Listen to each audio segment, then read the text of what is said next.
राधे राधे भक्तों। आज मैं आपको चैत्र शुक्ला एकादशी की व्रत कथा सुनाने जा रही हूँ। इसका नाम है कामदा एकादशी। धर्मराज युधिष्ठिर कहने लगे कि हे भगवान, मैं आपको कोटि कोटि नमस्कार करता हूँ। अब आप कृपा करके चैत्र शुक्ला एकादशी का महात्म्य कहिए।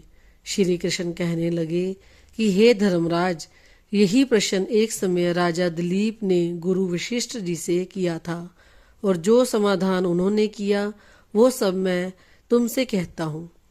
प्राचीन काल में भोगीपुर नामक एक नगर था। वहां पर अनेक ऐश्वर्यों से युक्त पुंडरीक नामक का एक राजा राज्य करता था। भोगीपुर नगर में अनेक अप्सरा, किन्नर तथा गंधर्व वास करते थे। उनमें से एक जगह ललिता और ललित नाम के दो स्त्री पुरुष अत्यंत वैभवशाली घर में निवास करते थे। उन दोनों में अत्यंत स्नेह था, यहाँ तक कि अलग अलग हो जाने पर दोनों व्याकुल हो जाते थे। एक समय पुंडरीक की सभा में अन्य गंधर्वों के सहित ललित भी गान कर रहा था। गाते गाते उसको अपनी प्रिय ललिता का ध्यान आ गया और उसके ध्यान में स्वर भंग होने के कारण गाने का स्वरूप बिगड़ गया।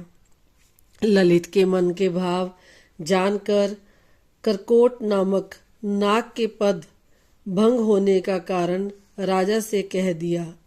तब पुंडरीक ने क्रोधपूर्वक कहा कि तू मेरे सामने गाता हुआ अपनी स्त्री का स्मरण कर रहा है, अतः तू कच्चा मांस और मनुष्यों को खाने वाला राक्षस बनकर अपने किए कर्म का फल भोग। पुंडरीक के श्राप से ललित उसी क्षण महाकाय विकराल राक्षस हो गया। उसका मुख अत्यंत भयंकर, नेत्र सूर्य चंद्रमा की तरह प्रदीप्त तथा मुख से अग्नि निकलने लगी।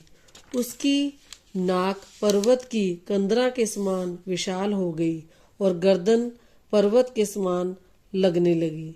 सिर के बाल पर्वत पर खड़े वृक्षों के समान लगने लगे तथा भुजाएं अत्यंत लंबी हो गई। कुल मिलाकर उसका शरीर 8 योजन के विस्तार में हो गया। इस प्रकार राक्षस होकर वह अनेक प्रकार के दुख भोगने लगा।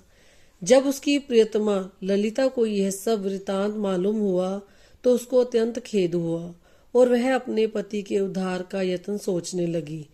वह राक्षस अनेक प्रकार के घोर दुख सहता हुआ घने वनों में रहने लगा।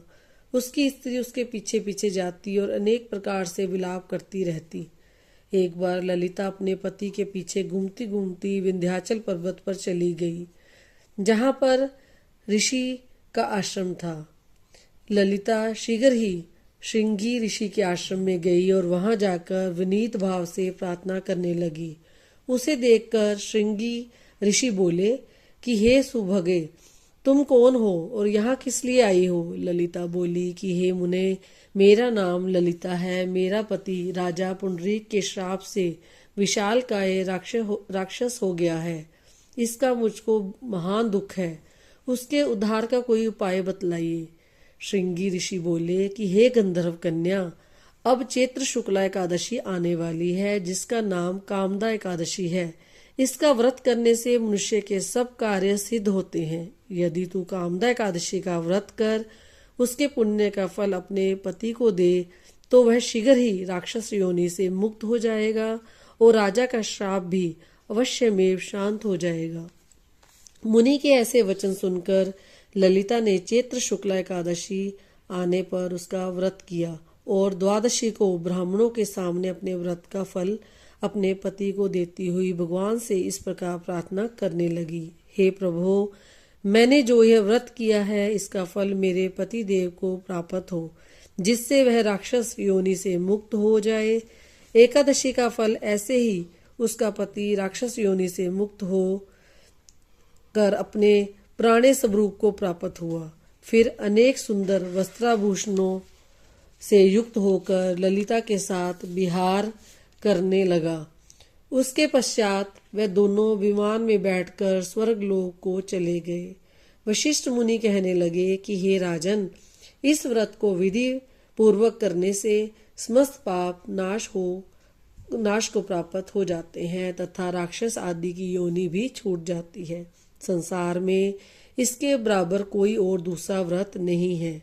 इसकी कथा पढ़ने या सुनने से वाजपेयी यज्ञ का फल प्राप्त होता है। बोलो श्री विष्णु भगवान की जय। जय जय श्री राधे, जय जय श्री राधे। राधा वल्लभ श्री हरिवंश।